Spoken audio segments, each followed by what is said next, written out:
So how is the state of Prot Paladin, and maybe we can dispel some community perception? Sure. So there's two things to really talk about. One is design, and then the other is power level.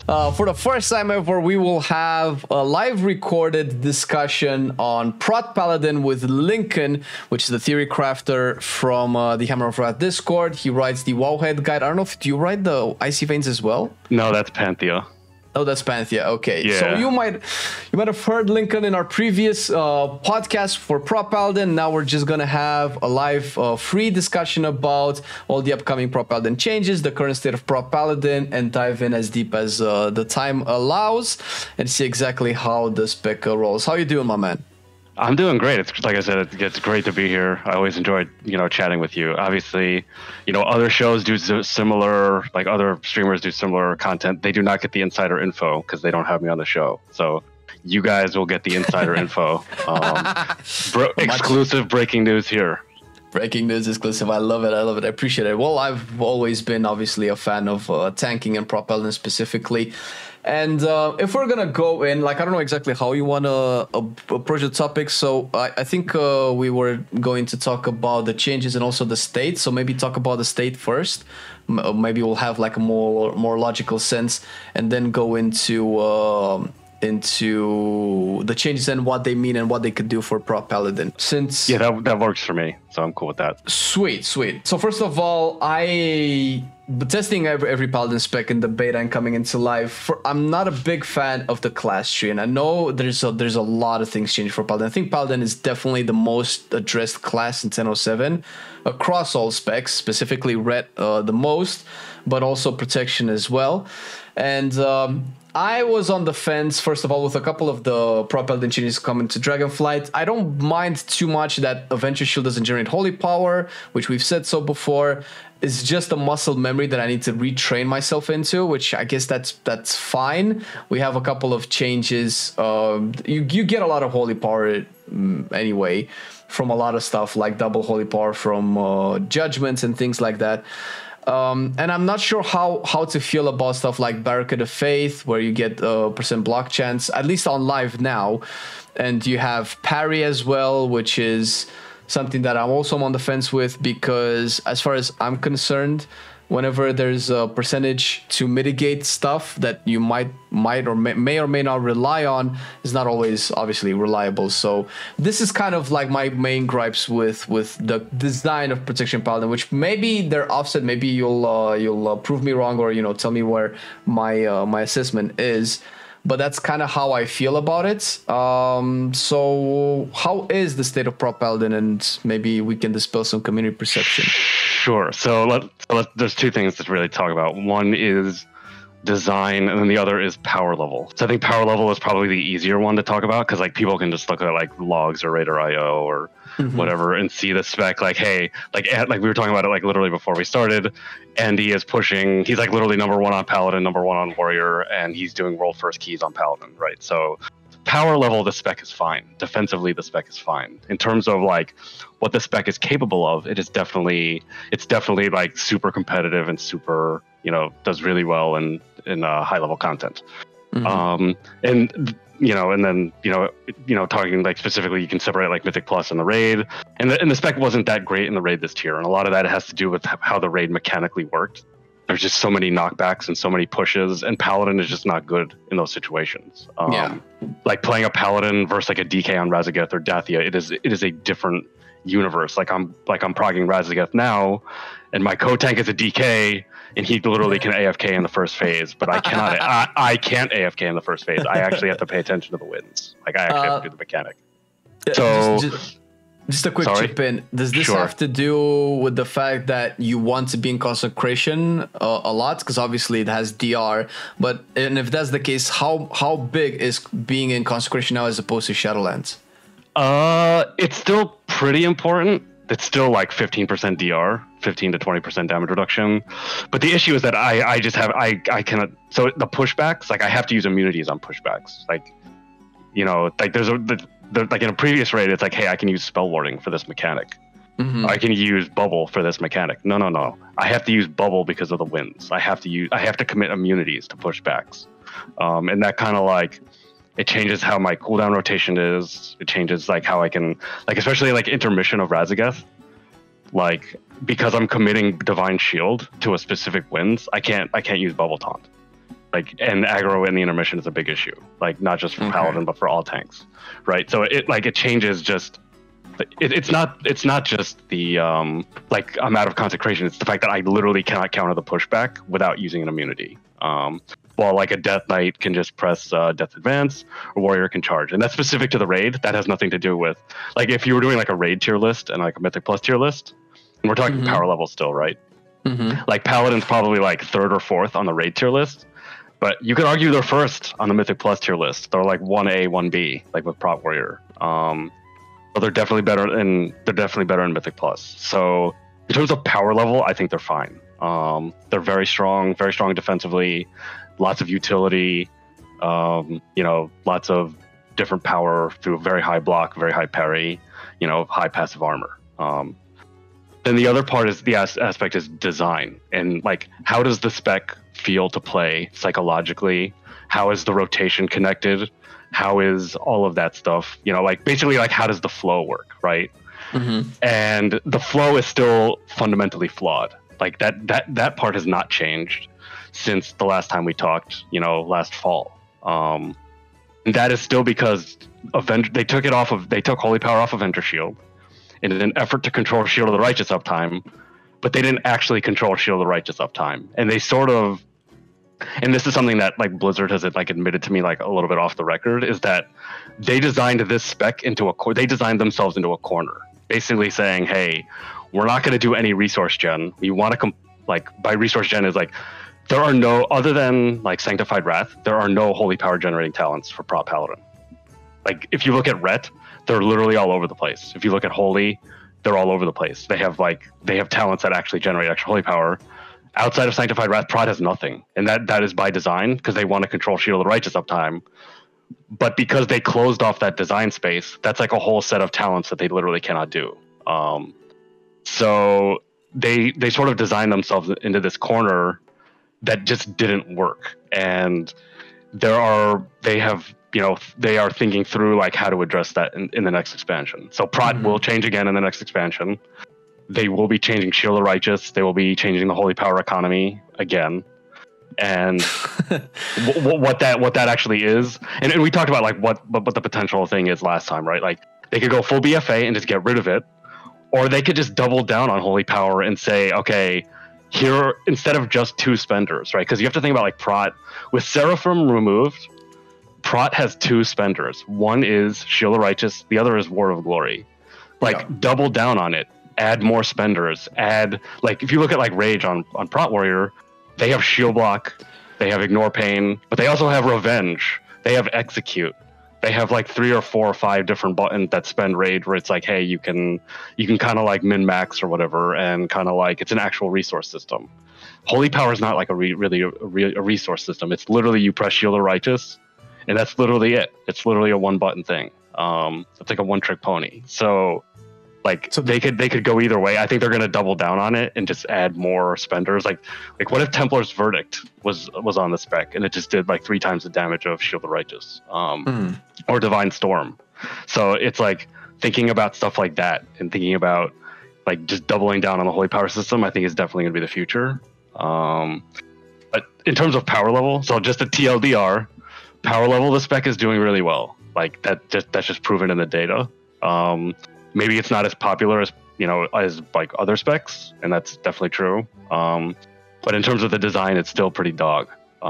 So that's kind of where I wanted to hone in, because you also mentioned that we're gonna see it in next expansion. Likely, this is kind of how the theme has always been.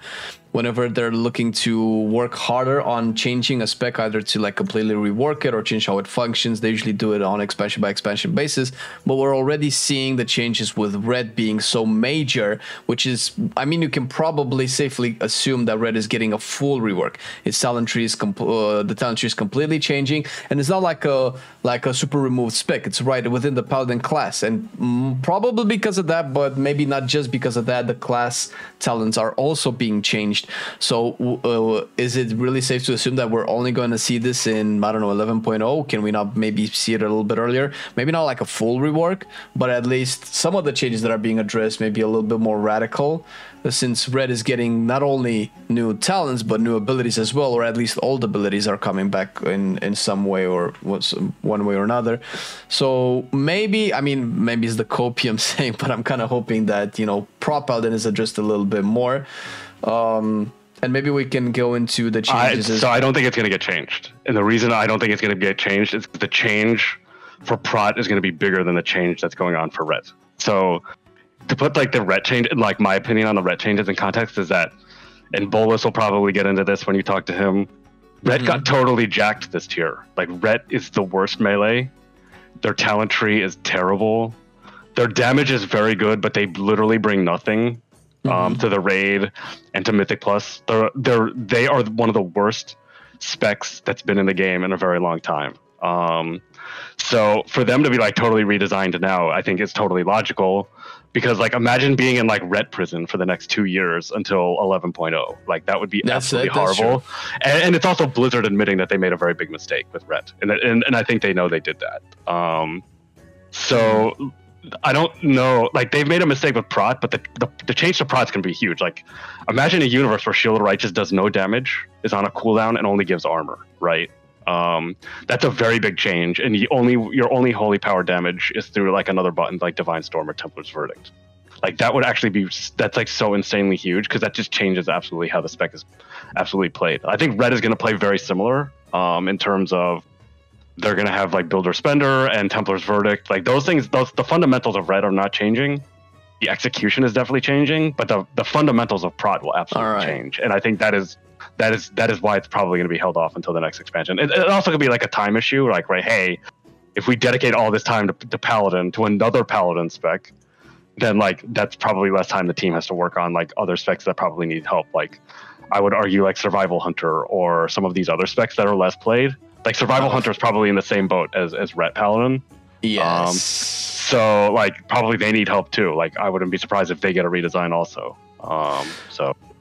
Okay, what you're saying, the kind of changes that Prot Paladin might go through kind of puts it in line. It reminds me of Prot Warrior, Bear, where your resources spent on mitigation, and mitigation is just mitigation. Whereas for Prot Paladin, it also is probably the main damage source, or at least like a large damage source, where Shield of Righteous does damage as well. And since you mentioned it, I do have a follow-up question. Is that an issue with the design of Prot Paladin? The fact that it's potential main damage source, at least it was in the last couple of times that I did. Shield of the Righteous is definitely the source of my main damage, but it's also I don't know if numerically, but one of the biggest mitigation sources as well. Is that an overall issue? Maybe is that a problem for balancing, or do you think that we just should have mitigation separate from damage? So I think it's an issue because of how accessible the button is. Like if the button, so like back in Legion, SOT Shield of Righteous was far less accessible. Like you couldn't press it as much. It still did damage. It didn't do a lot of damage, but it still did damage. And it just, that's just the way it was. But because it's so accessible, like 99% of the time, the right answer is to press Shield of Righteous. Even if like you absolutely need to press WOG, the answer is still press Shield of Righteous and just make the healer heal you.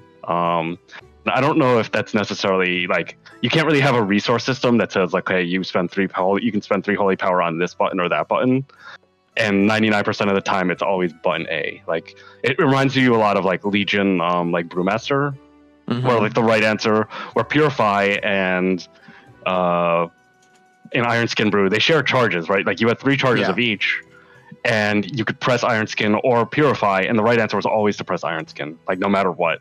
So it's very similar to that. Like it's not 1-to-1, but it's very similar to that, in that like Shield of Righteous is like literally the right answer 99% of the time, and I don't think that is necessarily correct as a design choice. Like there has to be some level of texture in gameplay to say, okay, yeah, you can spend the 3 holy power here, you spend it here, you spend it there, you do it a little bit there's some more variety in it. And I think removing Seraphim and cutting it down to 2 kind of like amplifies that problem even more, because it's literally now a one trick. And Seraphim wasn't really playable before, but it's like now it's literally you only press the 1 button for Holy Power, and it's kind of like why is it there? Like, why is it in the game? So like I do think it is kind of a problem that it's just so accessible. Like if they just slapped a cooldown on it for 10 seconds or something like that, that would probably make it a lot better. And then obviously they need to fill in the gap. So yeah, that was what is BFA when we didn't have Holy Power, we just had a cooldown on it.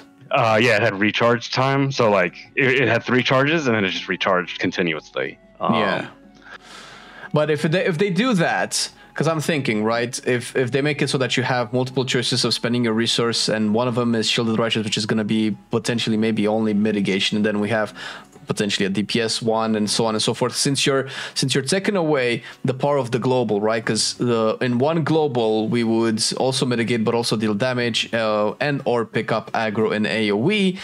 If that's the case, because I'm drawing, maybe, I don't know if fairly or unfairly, I'm drawing a lot of parallels between Prot Paladin and Prot Warrior, where the equivalent would be shield block, but then again Prot Warrior has multiple ways of gaining resource, and it's rage, it's not Holy Power, it's not like locked in segmented bits of 1 Holy Power, 2 Holy Power, 3 Holy Power. You also get it from a lot of other sources as well. If we change Shielded Righteous that way, then we probably have to like do a complete overhaul on the entire Holy Power system, right? And maybe have more resources that generates Holy Power that are not just tied to globals, right? Because if it's tied to globals, I don't know how that would translate into consuming it and having to choose between mitigation and DPS, or maybe there's a world where that can happen. I don't know what you were thinking about. Yeah. So that's what that would open the door up for. Like if they're like if I have more options to spend resources, that means I need more resources to spend, right? And then that opens the door to putting it back on Avenger Shield. And then all potentially like the 4-piece from Sepulchre that fired the Judgment and basically gave you a Holy Power every time you got hit or whatever it was. That could be in the game. Like they're never gonna do that in this expansion. Like people like that set bonus is like totally off limits right now with how they've set this up. But like there are like that opens the door to a lot more resource generation. They can put it on. They can put it on Avenger Shield. They can do, things like booming voice for on Prot Warrior. When you press Demo Shout, you just get a bunch of rage. Like, hey, what if you press Wings and you got full Holy Power, right? So like there are like they can definitely add a lot more of that stuff in to say, hey, here's more Holy Power. Here's ways to spend it, and then here's more ways to generate it, and you can kind of like play around that in different ways.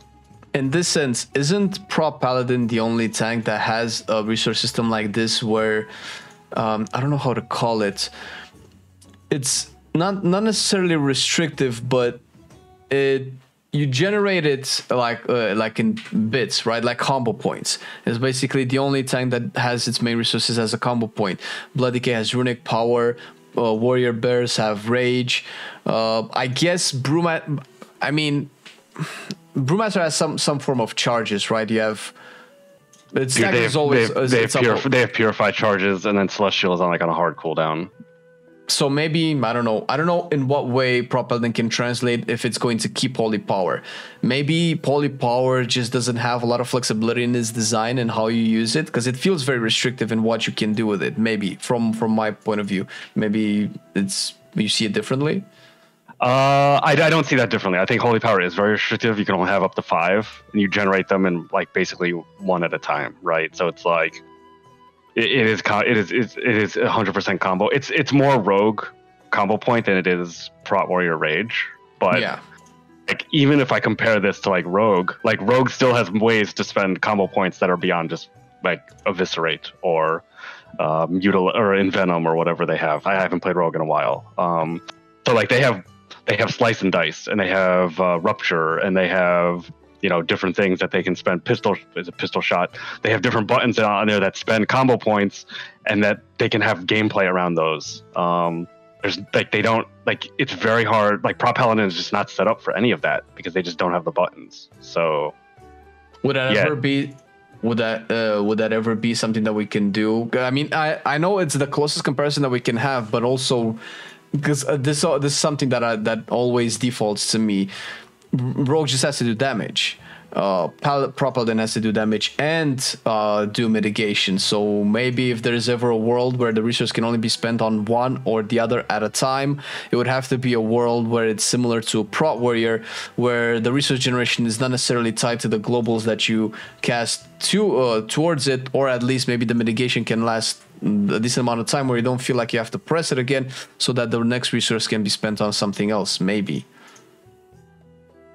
Are you talking about like some type of damage taken model, like where hey, I get hit and I get holy power too?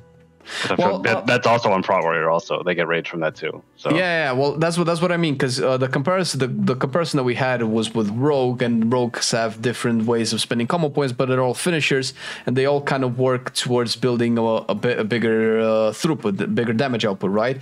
But that's not the same goal that a tank has, right? Tanks kind of factor in mitigation as well. So if we have more options for holy or resource spending, would it all be just mitigation or all DPS, or just keep the only resource spending on Shielded Righteous and then just the rest is damage? Or I mean, it has to be a mix of both at the end of the day. It has to be like, because Shielded Righteous is, you know, it has to just be that mix of both, of where like, hey, I can press Shielded Righteous, get this armor, or I can trade it off for this really big damage hit. And I think like it's sort of like, hey, revenge versus ignore pain. Like I feel like that's a really good, like personally, I think that's a really interesting decision. Like, hey, if you commit too much to revenge, you could there's definitely like consequences to that, and there's gameplay and texture around that, and thought, and saying, hey, I can commit to revenge here, I can commit to ignore, or the opposite is also true, right? Like, hey, I'm committing too much to ignore pain, we don't have the damage to kill this, or I need to push a little bit more damage but for whatever it is, right? Like, hey, we need more damage to push the boss in phase 1, or we're just not killing this boss, or whatever, we're not killing the add on time, or you know, whatever that damage metric is. And tanks can definitely contribute to that. So there is a universe in which that gameplay is interesting, and it's proven on a couple specs, right? So like Prot Warrior has that, I think Bear has that with Maul now.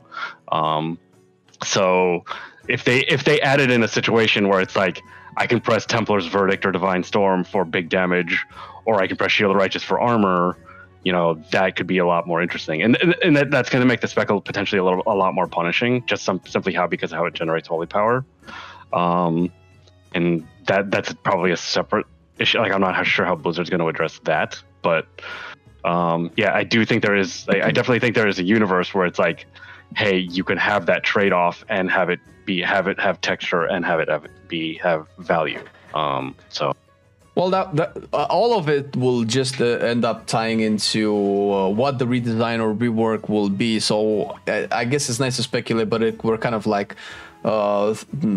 shooting in the dark right now as to what it could possibly be. And we have a couple of examples. Maybe the closest one is Red, with the amount of changes and how they're kind of like reworking the spec. It doesn't change its basic functionality, like you mentioned. It still generates holy power, it still spends holy power, but we also have specs like Shadow Priest, which feel totally different from how they were before. It feels like every expansion Shadow Priest thinks of its resource a little bit differently. So at the very least, as far as capability is concerned, they have the potential, the possibility of changing how a spec addresses its own resource and how it spends it and how it functions into its overall, you know, play style and gameplay. So I guess it is possible for Prot Paladin to go through a rework of its entire resource system, and maybe that's what has to happen. I'm not disliking holy power. I don't know, like to the level that I play Prot Paladin at, which is probably the most that I've played was in Shadowlands with plus 20 keys. That's about it, I guess. It felt fine. I don't know how it feels in like the higher echelon of gameplay, if this is the main issue, but maybe we can round up a little bit the state of Prot Paladin with anything else that you might want to say. I did want to ask. Sure. I didn't want. You said you had a question, so I guess I can chime in and plus answer the question. Sure, yes. So personally, and obviously I can only speak from my perspective, but I imagine a lot of people would also maybe gravitate towards this. Build variety and versatility is a big factor for me in playing a spec, and I did look over the guide that you made, and I up until about a week or two ago I was also looking at logs and seeing what people were playing, but it did feel like Prot Paladin had a more set in stone cookie cutter build than most other tanks. So not a lot of room for variety, although I feel like Pro Warrior is probably similar in that extent as well. Right now, the only thing that I was able to see different is people playing Sentinel or not playing Sentinel. I was just running Zealot's Paragon and Sanctified Wrath, but I see that the top Prot Paladins are running Seal of Order. So with this comes to my question: how much build variety do we have now as Prot Paladin? How much is it relevant, and what can we expect maybe from the rework, and maybe this week with this maybe we can segue into the changes that are happening? Sure. So a couple of things I guess to add. So I'll start with my opinion. So just to wrap up, I guess, the holy power discussion, I personally do not like holy power. I think that Prot Paladin played better in Legion and in BFA. And it like the BFA, and I've said this on this show and I've said this elsewhere, like BFA and Legion Prot Paladin are some of the best designed specs that they've ever had in World of Warcraft. In my opinion, like everything is pulled together so well. Everything had a clear role in terms of like pressing, like how it pressed buttons, and you know the power level on everything like felt reasonable. So for me, like I think Prot Paladin is better without holy power. I think if you're thinking about like Paladin as a class, having a unified resource system between all three specs probably makes sense. So them trying to figure out like how holy power can work is probably pretty important, and I think they have not really tried on Prot at all. I think that is pretty obvious for the last two expansions. So for Shadowlands and Dragonflight. I mean, so hopefully they actually give it an effort. Is what I would say. Well, in terms of, sorry, go ahead. Just a quick note. Monk kind of doesn't have this, right? Where Mistweaver is just running on mana, but Windwalker has Chi, and I think Brewmaster has also Chi. So there was a universe. So like a long time ago, all three specs had Chi, and they got rid of Chi for Brewmaster and for Mistweaver because they didn't like the combo point system on tank and healer. Like that was a very long time ago, but it's kind of like, why did you bring it back for this class but not for that class? And that's like a whole other can of worms of like every class has a kick except for these two. Every class has this. Every class has pushback. Every melee has a pushback protection except for ret. And it's kind of like they just create these weird. They have like these weird inconsistent designs from time to time, and I definitely think that's one of them. Is that like Brewmaster doesn't have to deal with Chi. Brewmaster doesn't have to deal with some of these things, but Prot Paladin does have to deal with combo points. Like what is that distinction? Like why? So yeah, exactly. Well, if they can do it for Monk, they could probably do it for Paladin. Like we don't have to have holy power for Prot Paladin just because we have it for red or holy, right? Right. Yeah, and I agree with that. And that would be my preference, is just to get rid of it for Prot and just design the spec around not having holy power. But if they are going to have holy power, go all in on it. Like it's like I said, it's very surface level right now. They have not really built out the system or fleshed it out. So all right. And then in terms of like your second question, build variety. So I think that build variety on Prot Paladin is actually very low. If you compare like the average raid build to the average Mythic Plus build, they take a lot of the similar talents. And that's probably, that part is not going to change a lot, but it will change a little bit. So there are going to be talents that are going to be better in Mythic Plus and better in raiding, or easier to take in Mythic Plus versus easier in raiding. So like that part will change a little bit, but build variety is very low on Prot Paladin. If you look at like just the similarity between the builds that people take and like what the power level is and what talents you can dodge. So like here's one factor on Prot Paladin that people don't realize, is that there are a lot of talents that you just simply cannot dodge. And by dodge, I mean like you cannot path around it. Like you have to take this talent because it is in your path and it is on the way to something that you want. Like on live, you have to take Fist of Justice, which is a cooldown reduction on Hammer of Justice, because you also want Greater Judgment, which increases your single target damage. So you have to take that talent no matter what in every situation, because Greater Judgment is super useful in every situation. Clearly, yeah. But Fist of Justice is not useful in every situation, right? There's some stuff that's just immune to stuns, and you're just never going to press hammer. So like that type of stuff will definitely be a lot better. Like saying, like, hey, it's now going to be a lot easier to dodge talents. There's going to be a lot more lines. There's going to be a lot more different combinations that are going to be possible.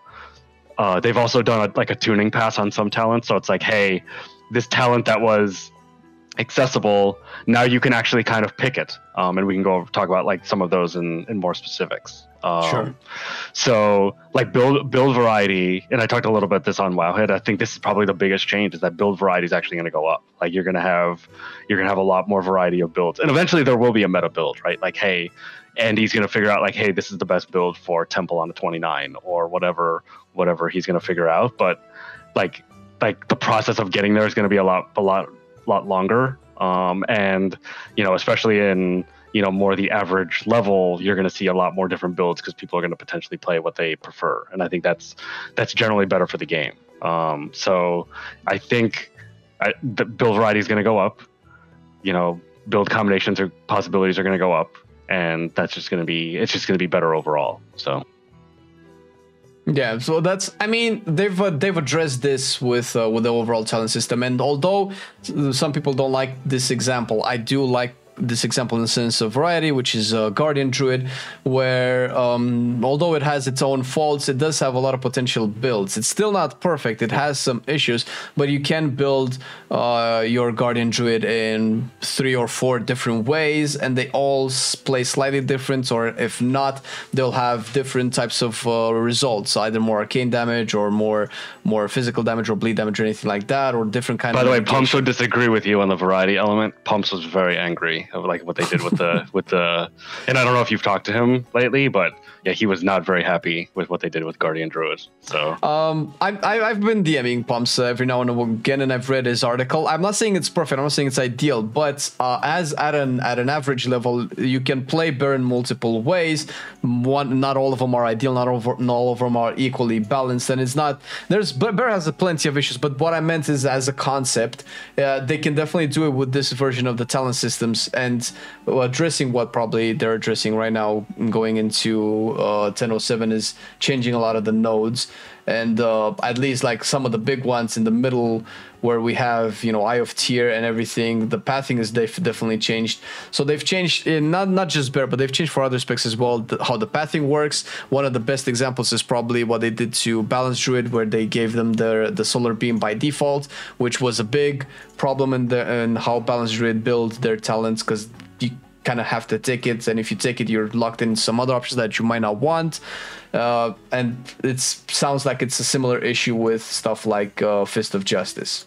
Yeah. Well, I mean, the case of like the Balance Druid one, it was also damage loss, right? Because like it was in the middle of their tree, and they had to trade off like 10% damage to take the Solar Beam, and you know how players work.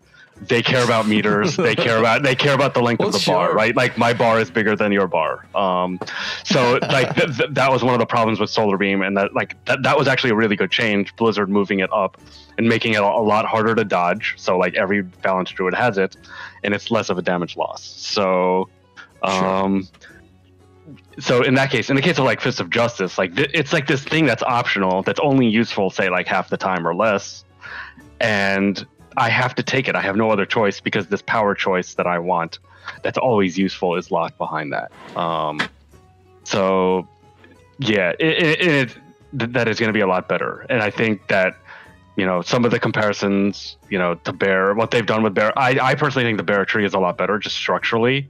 And some of that stuff that Pumps might complain about is just tuning, right? Like, hey, this talent is a good idea, but it's just weak numerically, so I'm just never going to pick it.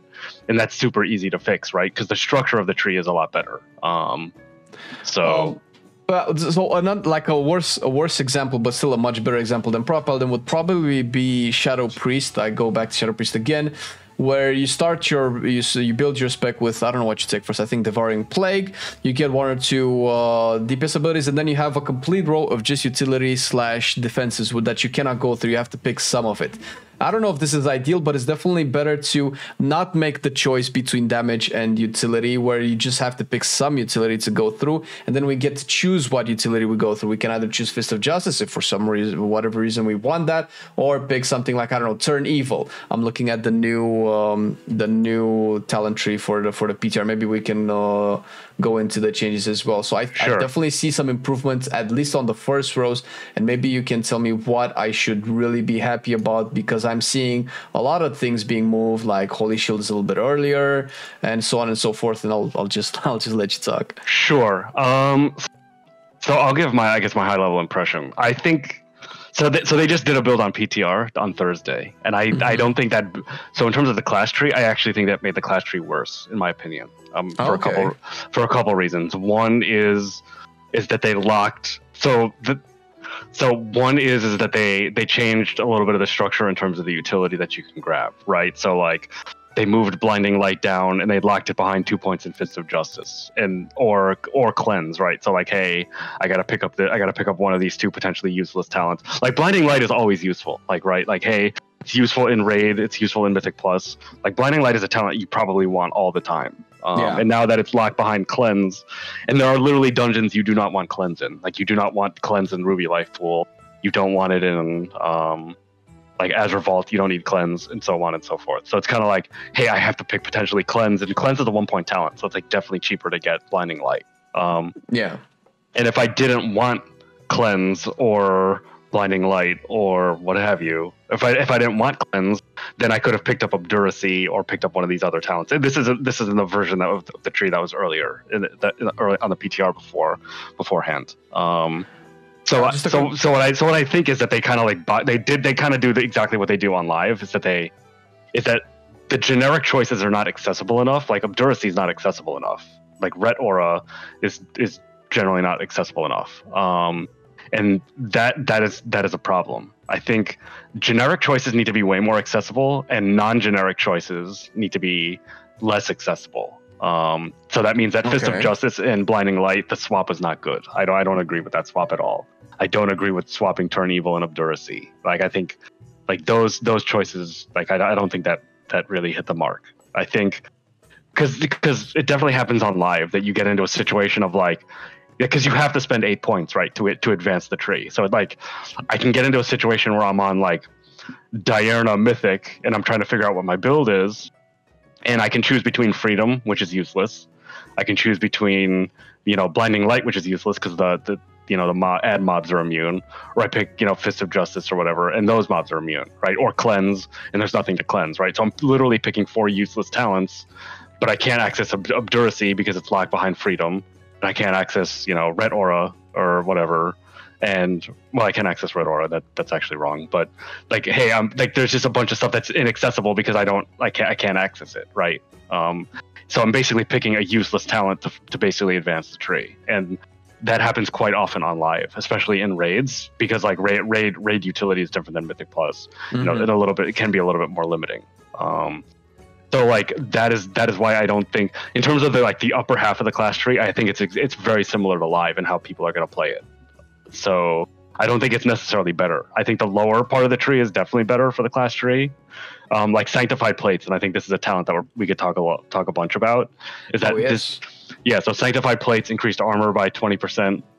10% stamina, 10%. It's not. I don't think it's actually avoidance, but it's just 10% damage reduction from AOE attacks. Like this talent has actually caused a lot of consternation in the community, not just among these other classes that have to spend like literally 5 talent points to get like that 1 point of value. So like that's a really good talent that people are gonna like. The change to Seal of Might is really good. Like, hey, you get 4% mastery all of the time instead of 8% half of the time, and then you also get 4% strength on top of it. Or Seal of Alacrity, where you get 1%. So the tooltip on Seal of Alacrity is actually really deceiving. Okay. So Prot has a 50% has on their Spec aura a 50% reduction to the cooldown of Judgment built in. So baseline Judgment cooldown is 12 seconds. With the Prot aura, it's 6 seconds, but the Prot aura applies to this talent, so it's not 1 second reduction, it's actually half a second reduction. So with this talent, it's actually you'll have a 5.5 second base cooldown on Judgment, not counting the 4% haste. So this talent is still really strong, and you're still probably going to take it. Okay. So then there's other talents in here that are also really good, like Lightforged Blessing. That is really strong, like very, very strong in terms of like how often we cast Shield of the Righteous. I think I saw one person did some quick napkin, and it's like 7k HPS. Then you have Crusader's Reprieve, which increases your auto attack, your auto attack range, and your interrupt range. So it's like, hey, like that makes it a little bit easier to kite, especially in Mythic Plus. Then you have Faith's Armor. And I don't think Faith's Armor is really hard to take, but mathematically it's very strong. Every time you cast Shield of the Righteous, you gain 20% bonus armor for 4.5 seconds. And at the rate we cast Shield of the Righteous, which is around 12 casts per minute to 15 casts per minute, that's like 80% uptime on 20% bonus armor. So you're going to if you need to take a lot more armor, and that talent's like I said, that talent's very costly to take because it's probably going to cost you Seal of Might or Seal of Alacrity. So you have to trade off one of those, or it's going to cost you a capstone. But in that situation, like in a situation where it's like, hey, it's only high physical damage hits, you could take that talent and it can be very strong. Can I ask you something Sure. related to this before we go forward? Also to Sanctified Plates as well. Since I've talked with Pumps and Kath a little bit about bear armor and how much probably Iron Skin is just way too much. You don't need that much armor.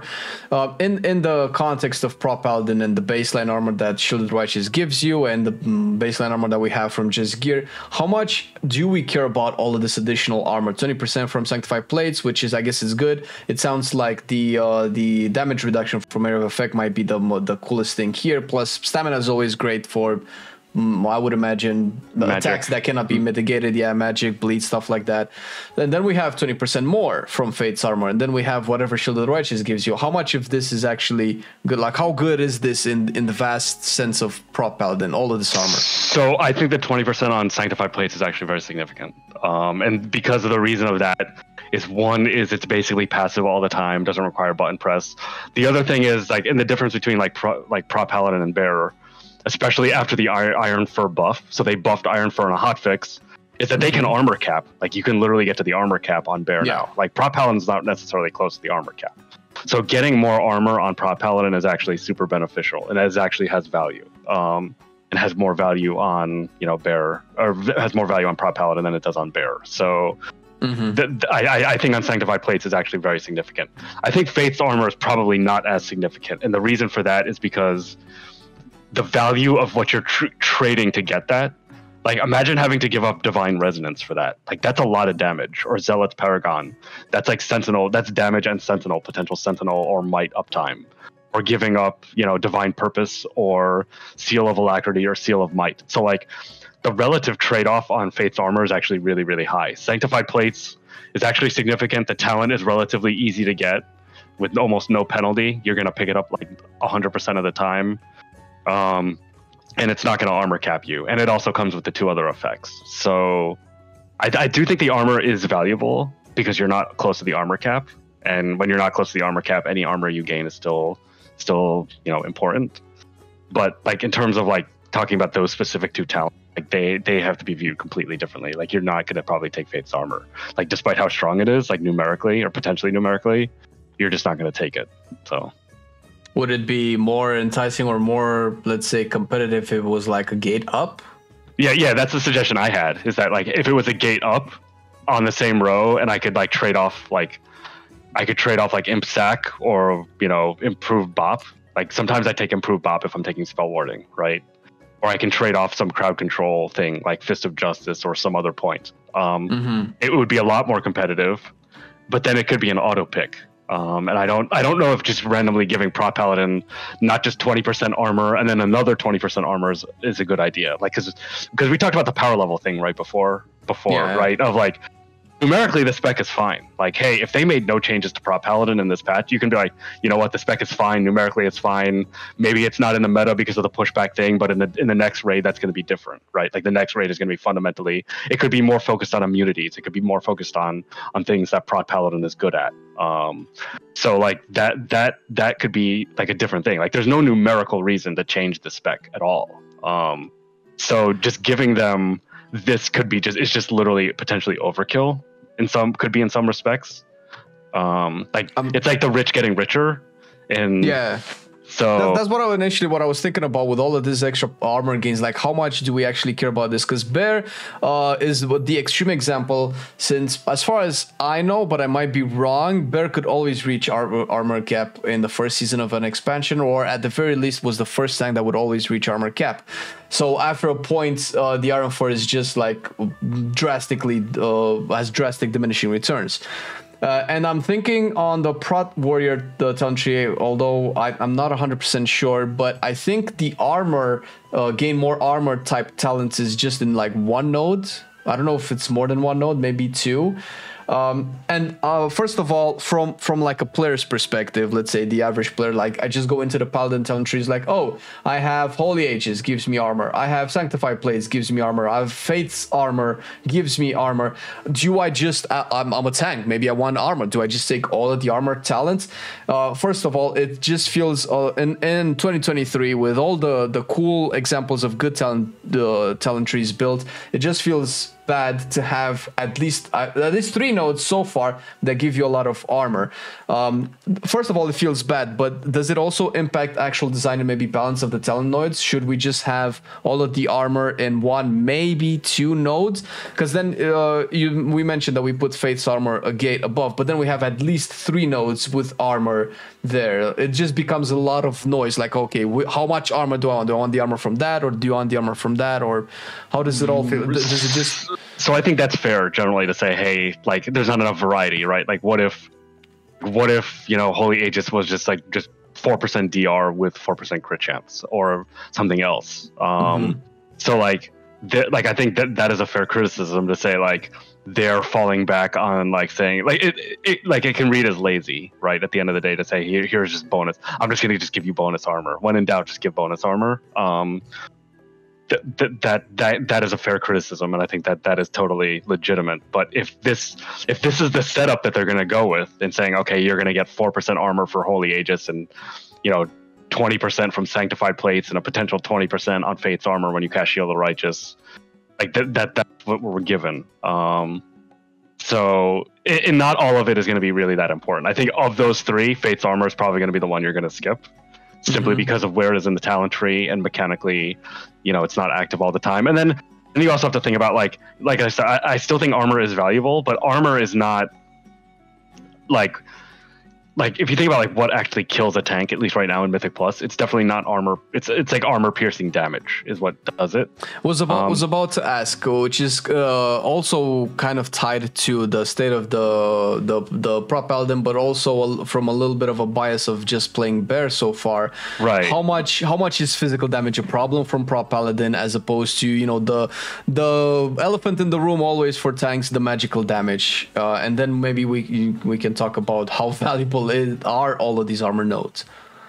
So like I said, I think it's valuable because it adds, 1, we're not really necessarily close to armor cap, and 2, it just adds more damage smoothing, especially for the times where there's physical and damage mix hits. Or where physical is still a large hit. Like, so for example, on like Jaws on Razageth, physical damage wise, it still hits very hard. And the 20% armor is still valuable. In terms of like what gets actually people killed, it's definitely like Dark Claw, it's definitely Ice Cutter. And when those things overlap, and when there's multiple of them, and the armor is going to do nothing against that.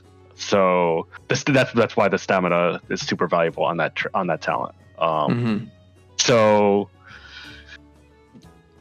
it is definitely a case of like, maybe it is overkill. Maybe it is a case of like, maybe I am potentially saying like I'm overvaluing the armor gain, and saying when we look at it, once the patch goes live or once the tuning happens, because there's going to be a round of tuning, right? Like, hey, sure. It could be a case of like, hey, they put Sanctified Plates in the game, and then the passive armor modifier that Prot already has just gets removed, right? Because that's what they did on Prot Warrior. Is that they added defensive stance, and then they nerfed the passive damage reduction that was already on Prot Warrior, right? That was built into Vanguard. And that is definitely a possibility. But I like I said, I do think the armor is valuable. against against especially mixed damage situations, especially in the raid. So yeah. I have maybe one or two more questions about the general Paladin talent tree, Sure. unless you're just. Well, I mean, we can also talk about Dusk and Dawn, because Dusk and Dawn has undergone a redesign as well. And yeah, I was about to go there. Yeah. Yeah. Did you have like a specific question, or do you want me to just go? No, it's fine. As long as we talk about it, I guess it's fine. Sure. Yeah. So okay. So the old design of Dusk and Dawn is that when you had 5 holy power, you gained Blessing of Dawn, and that increased your damage by by a percentage, and it was like 8 or 10%. And then when you had 0 holy power, you got Dusk, which gave you 5% damage reduction, and then you could augment that with Seal of Order, which increased your damage gain from Dusk and Dawn, or from Dawn, and then it added effects to Dusk. And this is the old version.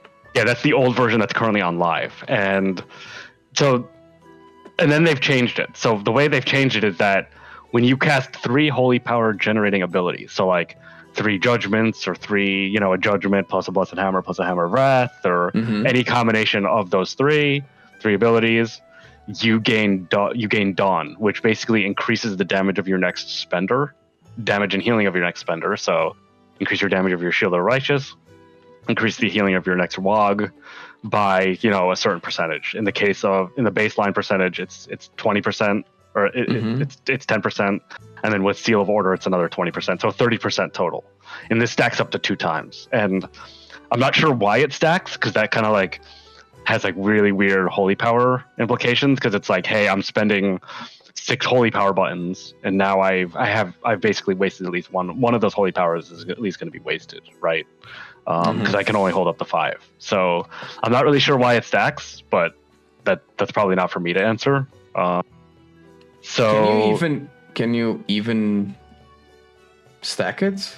Yeah, when you consume Blessing of Dawn, it just goes into Dusk. No, isn't this how this whole new works? Yeah, if you just keep generating holy power without spending any, you get up to 2 stacks. Oh, it doesn't matter if you overcap. Okay. Yeah, it doesn't matter if you overcap. Like, you have to go over the cap to get 2 stacks. And I'm not super sure why it stacks. I know why so it stacked up to 4 in a previous PTR build, and I imagine they changed it, and now it only stacks to 2. And I imagine they did it to stop PvP degeneracy of especially on Ret, right? Because like Ret could just build, and then their next Templar's Verdict is 120% stronger, and then they literally just one-shot someone, and there's like literally no counterplay to that.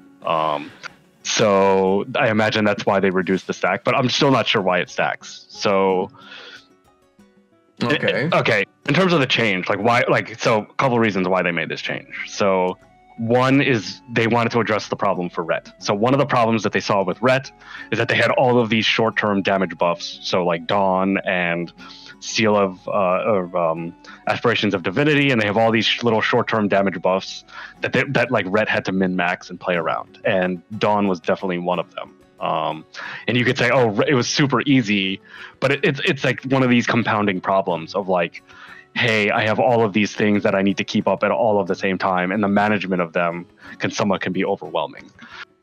The reason why I think it's a good change for Prot is that sometimes I get a lot of messages from people in Discord that say like, hey, of Dusk and Dawn is a big power gain on live. It is a very big power gain. Yeah.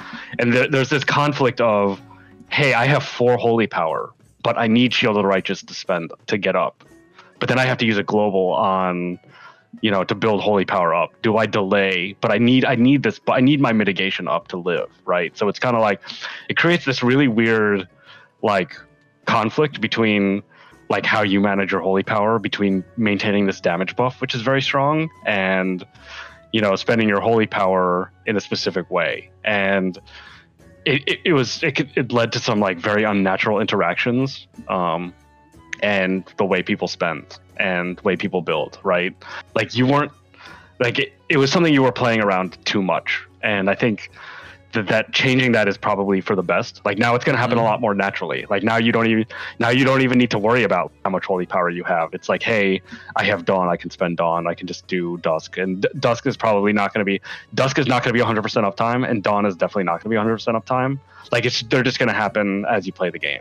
And you no longer have the conflict. Hey, if you need Shield of the Righteous up, you can just spend it on you just spend Shield of the Righteous or whatever. or if you need to build holy power, you can do that. And before it was way too restrictive in terms of it is 5-fold just the flow. Yeah, seems unlikely. Even with red, you normally hover around 4 to optimize damage, and with Prot, it's putting restrictions on a mitigation. I don't think that's ever a good idea. What about the capstone? So we have Seal of Order, but we have a new one, Fading Light. So Fading Light is actually really weak. So on both capstones, on both like the capstones that are under Dusk and Dawn, Blessing of Dawn is exactly the same. So you gain that no matter what on the capstone. So on the Fading Light capstone, you get an absorb on your holy power generating abilities. So 20% of the damage you do on Judgment will basically go into an absorb. And this is only while Dusk is active, right? So like outside of like the Dusk windows, like when Dusk is not active, like this talent is, you don't get the absorb. So just looking at logs, Dusk with Fading Light, Dusk is active about 80% of the time, just based on initial testing on the PTR.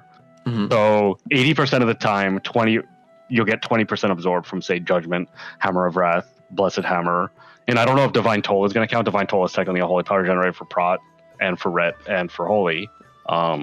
So I don't know if it's going to give absorb, but right now in the PTR, it's not giving absorb. And this is actually super weak because so if you think about like terms of the damage done by generators. So Judgment is one of our most damaging buttons. It's our most commonly pressed ability in terms of generating holy power. And that's fine, right? And then our other one that we have common access to is Blessed Hammer, and that actually doesn't do a ton of damage. Like if you look at logs, it's actually very low in terms of damage. So like the actual absorb gain you get from Blessed Hammer is going to be very insignificant. And then Hammer of Wrath is only usable in Execute or in Wings, right? So it's very specific and narrow. It hits very hard, but I can only use it like some of the time and not all of the time. So for Prot, this talent is actually very weak, and I don't think Prot is going to take this. The other thing is that on Seal of Order, you get 10% armor, and you get 10% faster holy power generation, period. That on all of your holy power generating abilities, while you have Dusk up. And what that does is that actually it creates a feedback loop with Dusk. So with Seal of Order, your Dusk up time is actually going to be higher. It's actually going to be closer to 95%. So you're gonna just be it's just better overall. You're just gonna rotationally be better, more holy power. You're gonna be passively tankier, all of that. So out of the two, Seal of Order is still better, and you're still gonna take it. And Fading Light, you're just not gonna take. At 20% on holy power generators, Prot just does not have the holy power generator economy to make this talent really work that well. So it's just a tuning issue then.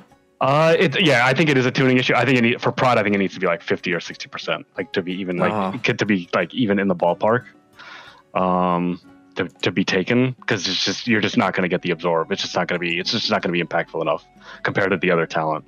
So can we go into the spec talents for Prots, because I have heard, I'm not gonna say from where, that I don't know if this is still true for the current version of the PTR, but Prot Paladin could reach some outrageous block chances, and maybe we can just talk about all of the changes, because I see some things moved around. Sanctified Wrath, for instance, is now in the Prot talent tree. Hand of the Protector is a little bit differently placed into what talents go into it. Crusader Judgment has been moved, so maybe we can talk about the spec tree, maybe an overall impression, then we can go into the details as you see fit. Yeah, sure. So I think the spec tree is very much improved. So the biggest changes are, one is just doing a tuning pass on everything. So hey, you mentioned, you can get very high block chance. You can get high block chance on my Paladin that I've copied over from live at item level 418. I can hit. There are windows where I will have 100% block chance with Faith in the Light. Okay. So this is a very divisive talent, and we can talk about it. Which stuff? So Faith in the Light is a 2-point talent, and it gives you a certain amount of block for 5 seconds after you press Word of Glory. Okay. And it connects to Crusader's Judgment. It's under Strength and Adversity. It's on the right side of the talent tree.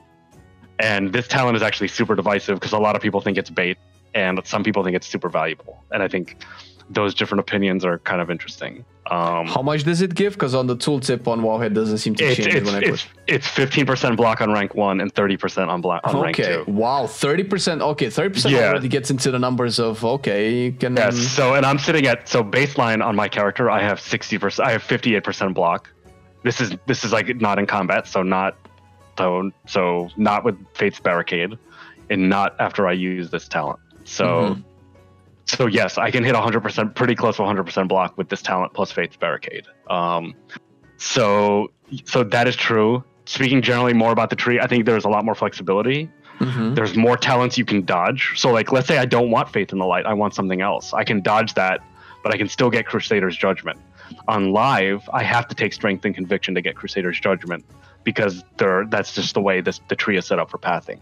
The additional lines between, say, Tears Enforcer and Soaring Shield that allows me to dodge Bastion of Light or Seal of Reprisal, or, hey, if I want to go from Faith in the Light to Sanctified Wrath, I don't know why you would skip Crusader's Judgment, but you can actually dodge it now.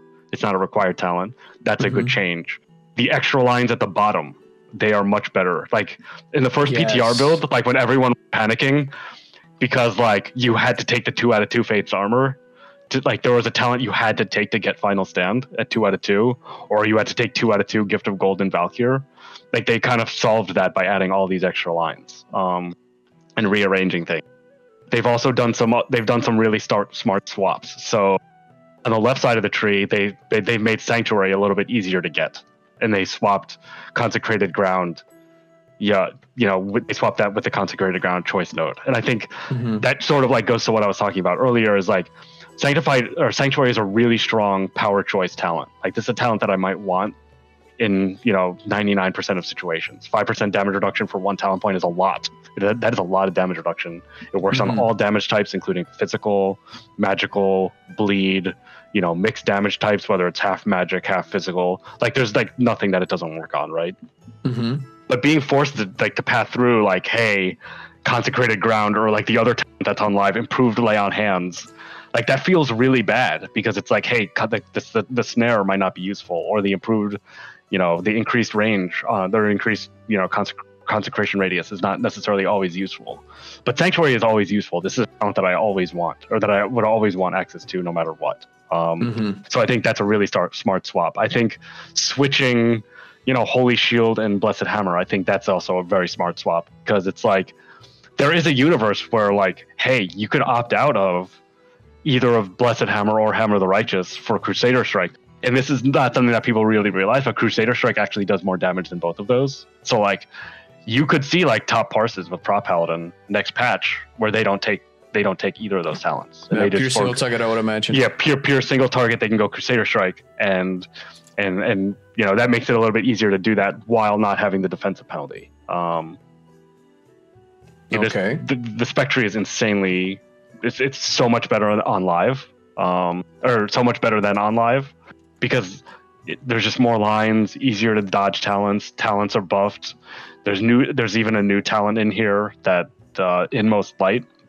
So that's from Legion. So, like, the legendary in Legion that basically made Eye of Tyr a super hard hitter, they brought that back. They've made Uther's Council, Resolute Defender. They've given more access to cooldowns and all of that. So the Spec tree on live is so much more improved, way more flex points, way easier to dodge talents, way more potential combinations. So how do you feel? Sorry, go ahead.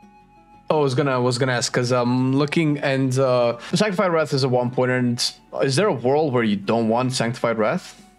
No. So the answer to that is no, and there are 4 points in this tree below the 20-point gate that you will have in every build. So Sanctified Wrath, Resolute Defender, and Righteous Protector. You will always have those 3 talents, and spend those 4 talent points no matter what in every build, in Raid or Mythic Plus or whatever. And like literally every piece of content you do in WoW, at whatever level, you will have those 4 points. And I think, and that's something I brought up with in some private discussions, saying like, hey, is that really a good idea?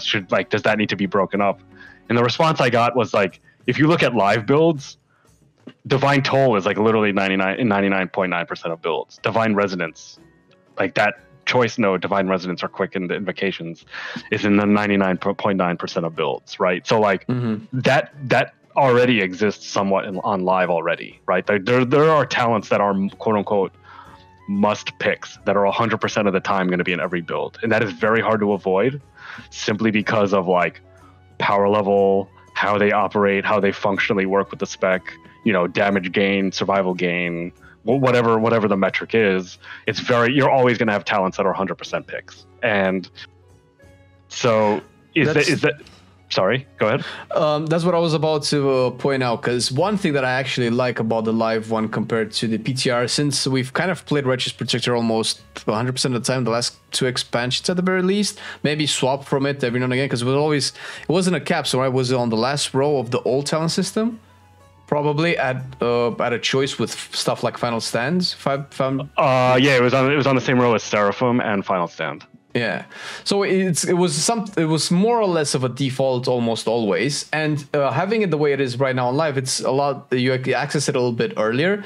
Whether or not it's good to be a 2-pointer, it's probably a separate conversation. But it felt like I could path into get more cool stuff. I don't know with the new talent system, what is the freedom that we will have to get like a lot of cool capstones? Because we have now Righteous Protector capstone, Final Stand, Bulwark is still a capstone as it is now on live. Plus we have Inmost Light.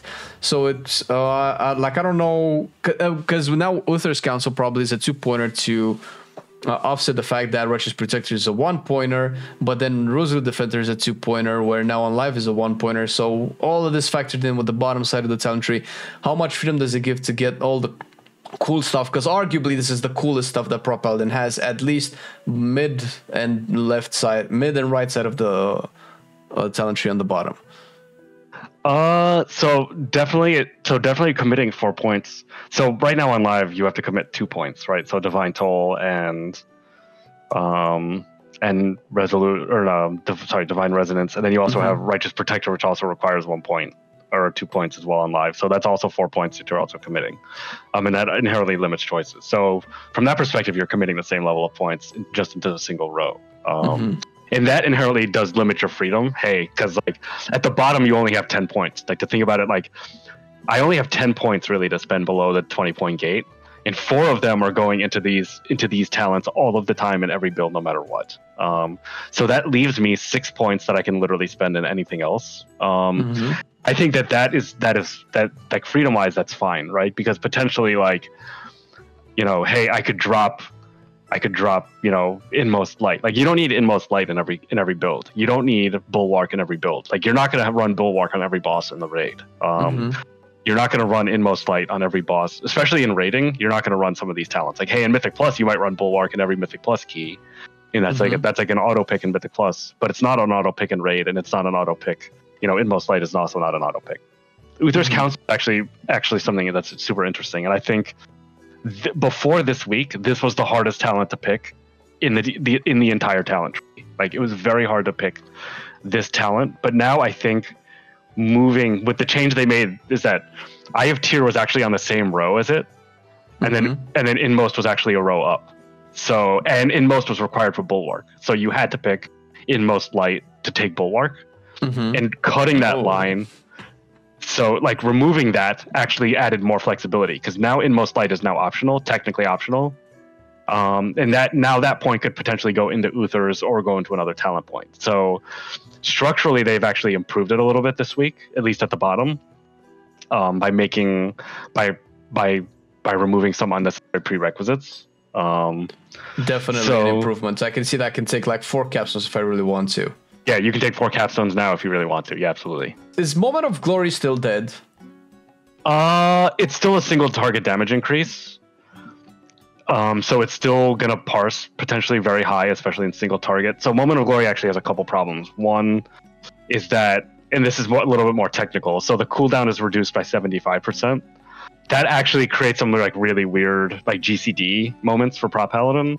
Like every GCD for Prot Paladin, like on all their core rotational abilities, are a multiple of 1.5. So like, you know, Avenger Shield is 15 seconds, which is a multiple of 1.5. Blessed Hammer is 6 seconds, which is a multiple of 1.5. Judgment is 6 seconds, which is a multiple of 1.5, right? So like everything is a multiple of 1.5. So everything aligns perfectly to the GCD, and it scales with your haste, right? So it's like everything like scales in that way. But it actually does for Moment of Glory is that it actually changes that, and it changes Avenger Shield to a cooldown that's not a multiple of 1.5. So it creates these really weird GCD moments where it's like you're waiting 0.3 seconds, you're waiting 0.5 seconds. So that's like more of that's actually like quality of life wise, it actually makes the a little bit worse. In terms of like raw damage gain, it actually is a damage gain. And if you sim, Moment of Glory versus any other talent, especially in single target, it's actually going to be higher. Is it realistically going to be picked? For single target damage parsing, it will be picked. Yes, for like a boss, just like parsing, but it doesn't have for parsing. Yeah, for defensively, you're never going to pick it. And part of that is because the absorb isn't really that great, and then the other part is that the talent above that, Farron Marcus's Fervor, is also not that great. It's a damage increase in priority damage, but it's on Avenger Shield, which doesn't do a ton of damage in single target, and it's just not a great talent. And you're basically spending 2 points to open it up. And it's just going to be it's just a lot of point investment. Like the package that they have on the left, quote unquote, the package, it's just never going to be as strong as other options. So speaking in a generic sense, but for parsing, people will absolutely take Moment of Glory. Never skip the parsing. Would it be more competitive if Farron Marcus Fervor would just be 1 point? Because then you can just take another capstone alongside it, or take IF-Tier, or maybe put a point in to give to the Golden Valkyrie. So probably yes, but that's not a change that they'll make because symmetry is also important. Resolute, no, and you laugh, but that's actually true, right? Like, okay, like Resolute Defender is 2 points for a reason, because it's like, hey, they're trying to block you potentially from capstones, or like, hey, like Fervent Marcus. So like, if they change Fervent Marcus at 1 point, then they'll change Resolute Defender to 1 point, and then I'll have to potentially, expand talent somewhere else. I see. At potential point sinks. So like, that is why talents actually cost 2 points, is to prevent you from getting from something else. Like, hey, if you want to commit to this row, you have to commit to it. Okay, fair. So, like, I think they have to change Fervent Marcus, like Farron Marcus, if they actually want to be actually good. And that's something that I've pointed out to them, and they were actually surprised when I said it. They're like, "Yeah, I'm surprised you said that." If they double its value, would that be competitive? Because this feels pretty low, to be honest. 2 points for 20% increase on Avenger Shield, which baseline does 66% of your attack power and damage on a 15-second cooldown, feels very low. Arguably, you're probably taking Focus Enmity with it, because otherwise it wouldn't make sense, right? Yes, yeah, you probably are going to take Focus Enmity. And Focus Enmity, so this is actually a really important change that we should talk about as well. So we can definitely talk about that. Sure. So to answer your question, if they just doubled it, the answer is probably yes. It's probably a lot more valuable. Farron Marcus was actually really strong in beta. I think it was actually 15% and 30%. So it was 15% at rank 1, 30% at rank 2, and they nerfed it. Yeah, I think obviously increasing the power level will make it way more appealing and way better to take. But at this power level, it's very difficult to take outside of like, I want to just do straight damage. So, all right. And then Focus Enmity is actually a very big change. So from live, and this is a really important change, especially for raid environment. So the way it works on live right now is that it makes your Avenger Shield only hit one target, so like it no longer bounces, but it does 100% increased damage. So it'll obviously just do double damage. Oh, I see it. Yeah. Yeah. So like that's the way it works on live. And the problem with that is that if a boss has split single target in AoE phases, so like Razageth is a really, really good example of this, is that Phase 1 Razageth is purely single target. The first intermission is an AoE phase, right? Where they spawn, where they have the 3 runers, and then you go around and you basically kill a bunch of like AoE packs. With Focus Enmity, you cannot hold aggro in the intermission at all. Like, you will have a lot of problems holding aggro in the intermission on live. So like, that's why people like literally just do not run the talent, because they're taking the damage loss in the single target phase so they can actually do the AoE phase correctly. So assuming now we can take it, but correct. You don't have to keep going down then. Correct. Yeah. So you can take that talent now, because it's like, In a single target phase, you gain the damage gain, and then in the AoE phase, your shield will still bounce, but you just don't get the damage bonus. You can actually take that on Razageth, and you're not as punished as hard on split AoE and split AoE, split single target phase fights. So like this boss, Dathia is another boss with it. There's a couple bosses in the raid where it's like, hey, you would like to play Focus Enmity, but you literally just cannot because you can't hold aggro in this other phase. The other thing that this does is that it potentially makes this talent a little bit more viable in Mythic Plus. So like on a Tyrannical week, you could run this and get more boss damage on some Tyrannical like bosses on some high keys. Now I'm not sure like how much of that is actually going to happen, because like Soaring Shield and getting extra bulwark damage on trash is super critical too. But like this could potentially be more viable. Plus, and obviously having more options is better. Just overall to say, hey, like, you know, having more answers to potential situations is obviously better. So like that's actually a really important change, like what they did. And I give Blizzard credit, and I've told them, hey, you did a really good job with this. So like I'm really happy with that change overall, personally. It definitely feels like they're taking away a very annoying restriction and just making it depend on the context rather than you just picking a point and you're locked into that point during combat. Yes, absolutely. I had another question because we talked a little bit about Hand of the Protector before going into this, and you said that you like it a little bit more. And Hand of the Protector has always been one of my favorite things about Prot Paladin, being able to help your party members in a way that no other tank can. Definitely felt really cool. Outside of everything else that Prot Paladin assures, so you can help in a lot of other ways. But what is change, let's say, about Hand of the Protector, or at least the way that you get it, because it's definitely different the way you get it now. It's actually playable, so you can actually play it now. So obviously, on live right now, it's locked behind 2 points in Light of the Titans. And if you look at logs and data on Light of the Titans is actually really bad talent. Okay. And there is nothing that they can do. They added this 50% increase if you have a damage over time effect on there, and they've buffed it a bunch, and they've buffed it a few times. It's just going to be really weak, and a lot of the times it's because that healing is just not valuable. It's over healing. You can get it from other sources. You can get it from the healer, or you can just not like those talent points are just not going to be valuable. Okay.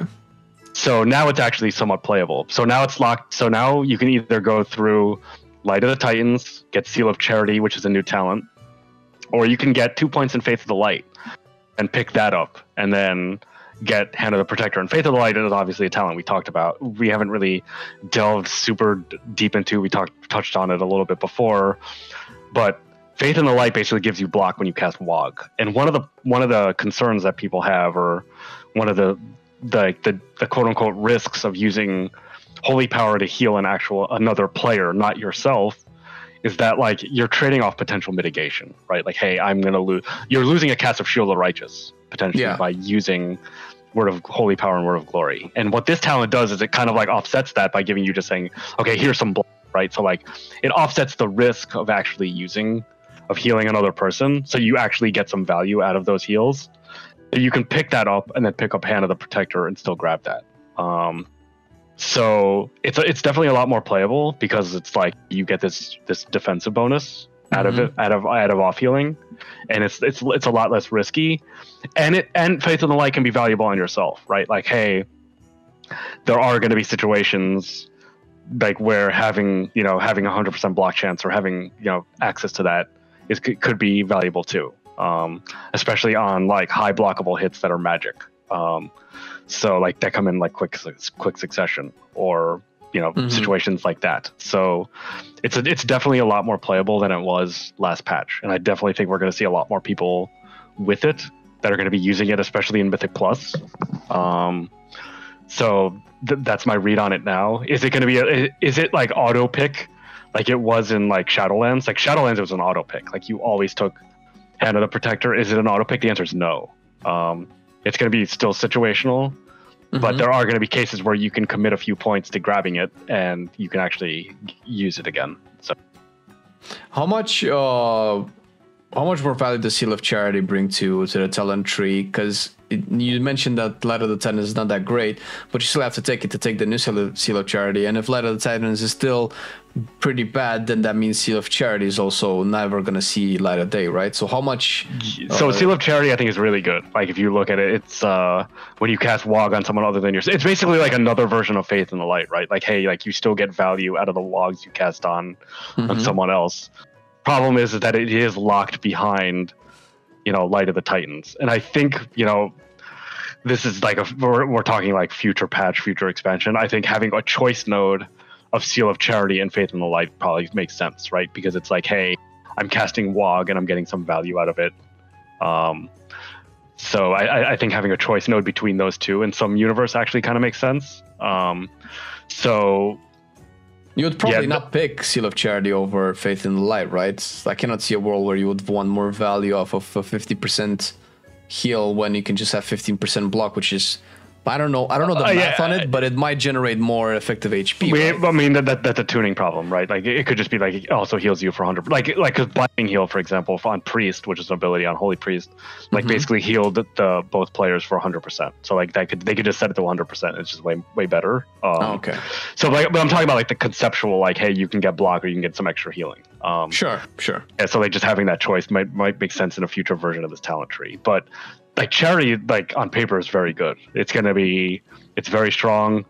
Being locked behind Light of the Titans is very tough because like you're just never gonna take Light of the Titans. Like unless it's just gonna be like the use case of this talent is just so absolutely insanely narrow, especially at 2 points when you can path somewhere else and get potentially more healing value or damage value. This feels yet again like a symmetry issue because Bulwark on the opposite side is also 2 points. And I was gonna say, what if Light of the Titans was 1 point? Because it feels like situational stuff. No, I might be wrong, but I think in the majority of cases, situational talents are usually 1 pointers. So, okay, this one out of 10 situations I want this talent, having to put 2 points in feels a little bit weird compared to a lot of really strong 1 pointers that are really, really good. Spending 2 for a specific situation just feels counterintuitive. So, but if they make it 1 point, I assume they would have to change Bulwark as well if they want this symmetry magic that they want. Yes, yeah, they would. If they change it to 1 point, they would have to do that. And I don't think they're going to do that. So, like my general opinion is that like they could redesign Light of the Titans and make it a little more analogous, right? Like, hey, if Bulwark gives you an absorb, like what if like you got like healing on basically like turned it into like Judgment of Light that you just got healing when you did damage, right? So like you just got a hot or something when you just did damage. So it's like it's not tied to Wog, it's tied to something else. It's just tied to your rotation instead. So I think like they could easily just make it like more of a symmetric choice of like you can pick like healing or pick the absorb, and that might make it a little bit better. So yeah, in its current form, you're just not going to pick it, and they could reduce it to 1 point, but then that causes like symmetrical problems, the problems of symmetry and how many points like pathing and how many points you need to get around the tree and all of that. So yeah, they're in a very tough spot with this talent because I just don't know how they're going to fix it. I don't think they're going to fix it in 10.07. So. Likely, it seems like if they address any one of these things, they'll probably address a lot more, and we might end up going into the rework area where we just want a lot of things that need to be changed. Anything else that you think would be important to point out from the changes?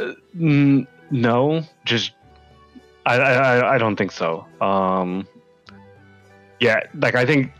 Like I said, I think the most divisive talent in the tree is Faith in the Light, and I think a lot of people are just torn on this talent because it's like because there's also like weird play that it could potentially encourage, right? Like, hey, before the big tank hit comes in, I want to Wog. Like I'm Wogging at full HP to get 100% block, and that's kind of like weird. And I don't expect a lot of people to do that. I don't think people should be doing that. Like, hey, if you want to do that, just pop a cooldown. Like you have Ardent Defender, Eye of Tear of all of these things. I think.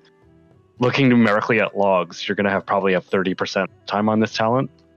Like if you're assuming like 4 wogs per minute. So like 20% of 20 seconds of every 60, you're going to have 100% block. And I think that could potentially be very strong. And then this talent is going to be like super strong. And like, think about like if you've done it like as revolts on like a 22 or a 23 or even higher than that, pulling the Ice Cutter Room is a real nightmare because like you cannot pull the Ice Cutter room on a Prot Paladin, like you literally can't tank more than 2 or potentially 3 of those at a time, because if the Ice Cutters are even remotely synced, you're just gonna die straight up. But like with this case, it's like, hey, I can wog the first one, and now I have 100% block for the next 5 seconds against the ones that are going to come in after that. And we know that Ice Cutter, for those that don't know, is blockable. So like I'm just getting an extra bit of safety on top of that, and now I can potentially pull more Ice Cutters. Like pull that room on Prot Warrior, and I pulled that room on Prot Paladin. Pulling it on Prot Warrior is a joke because shield block just works on it, and obviously 100% shield block uptime. So. I have another question. Sure. Does this make it a concern for Word of Glory to be competitive with Shield of the Righteous? 15%, 30% block seems a lot. I don't know how much more value you get from Shield of the Righteous as opposed to a Word of Glory. Would it ever be competitive with that? Because I feel like that might be a problem.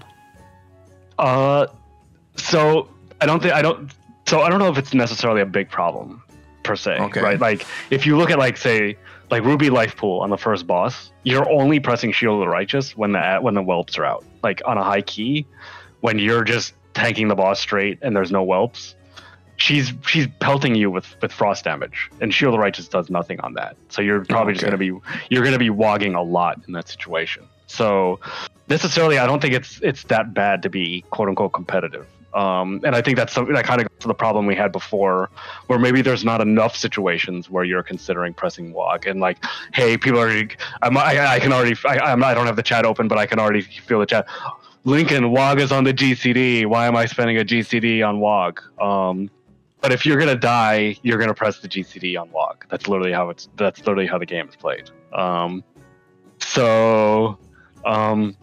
don't think that's necessarily bad. In the case of this talent, you're probably still not going to be pressing WOG over Shield of the Righteous. Like this talent is more of like, this talent kind of addresses the problem of like, hey, I just got hit really big. There's another big hit coming, and I used Word of Glory. I don't really have a ton of holy power, so I can't really react to the second big hit. And now I just have a little bit more damage reduction to deal with that. And I think that's where this talent can be super important and super valuable. It's not going to necessarily make it competitive because because Shield of Righteous is also attached to so many more buttons, right? It's attached to, Bulwark, and it's attached to, some of these other things, especially in, all around. So you're just not gonna, like, you just literally will not hold aggro if all you're doing is just pressing WOG for this, for 100% block, and plus you're just not 100% uptime altogether, right? So you're talking about 5 seconds, and you're not going to generate enough holy power within the 5 seconds to have the 100% uptime on this. So yeah, that's true. The damage component is definitely going to be probably the main one, or at least one of an important factor in choosing whether or not you do this. But I guess you get the free WOG with Shining Light anyway, so that's always going to be. You're gonna have some uptime on it. Yeah, and we've like Fat Pella has, and credit to him on this, and I've looked at logs also.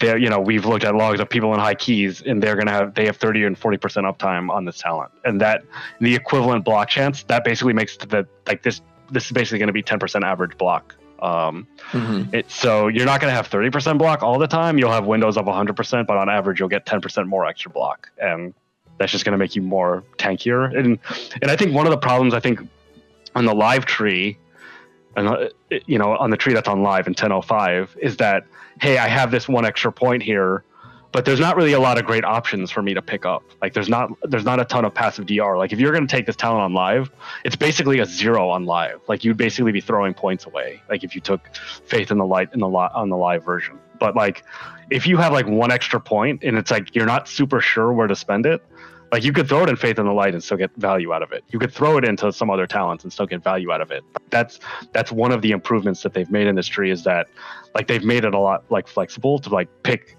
like to say, hey, like I'm not super sure where I want to spend this point. I can just pick this up and get some passive damage reduction or get this passive effect for some benefit, and that's not always bad. So yeah, it's a stark difference from the live version. I mean, It's triple the block chance, right? It's 5% on 1 point. 10% it's 5 and 10% on live, and then it's 15 and 30, and they've also switched the position, so it's in the middle of the tree. So like you have to think about like, hey, these talents that are below the 20-point gate, like as a quote unquote player expectation, is that you want those talents to be like super insane. Like, hey, you only have 10 points to spend down here.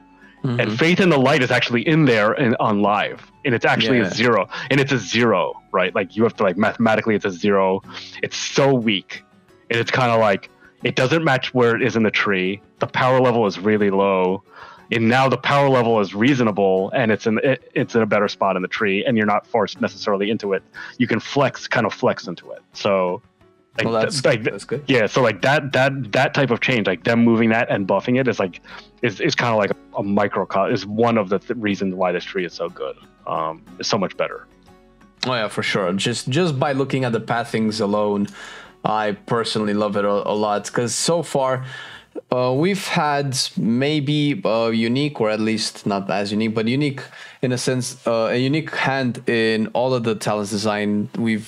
Personally, I love the new talents, so I kind of looked closely at all of the talents for all the specs ever since beta, and the more I see it, the more I agree with the fact that every time there's a problem, a lot of the problems are fixed with more paths or better positioning, as opposed to, let's say, tuning stuff. Sure, you can buff or nerf certain things, but it feels so much better, and plus it feels just way much better to have a lot of options, as opposed to super restrictive, or I think how the initial Prot Paladin talent tree was even more restrictive than what we have now on live, let alone than what we're getting in 10.07.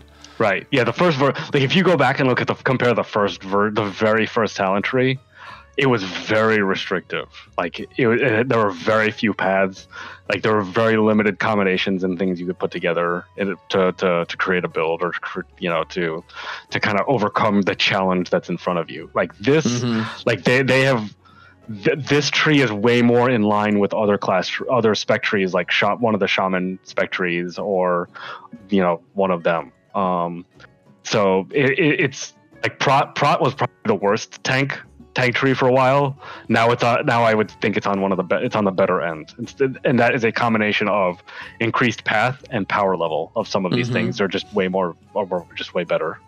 Love to see it, man. Love to see it. Looks looking really good. If there's nothing else that you want to point out, we can wrap it up, unless there's something specific that we didn't cover yet. I think we pretty much covered, like, in terms of everything that, and I talked a lot about this on, like, if you prefer to, like, hey, I want to read this while I drink coffee or whatever, you're more that type of person. Then I wrote an article on Wowhead. 100%. Talking about a lot of these different points that are brought up here. Not about the holy power stuff that we talked about earlier, but like focusing more on 10.07 and some suggestions that I had to even improve it even further. And and I got a lot of pushback from people in Discord on that too. Like, oh, hey, why did you suggest this is bad? But you know what? I've thought this through, and my opinion is that I think it would make the tree better. I was just gonna say, so like if you prefer the more written form of this, like as opposed to like the audio podcast, like, hey, you want something to quickly skim, there's the article that I wrote on Wowhead. The other thing I want to say, and I didn't say this last time, I was on the show and I should have said something, is I want to give a shout out to the Prot team on Discord that that we have. The staff, right? So that includes Fat Pala, who maintain the bug list, Fluttershy, Wallians, who work on Simcraft,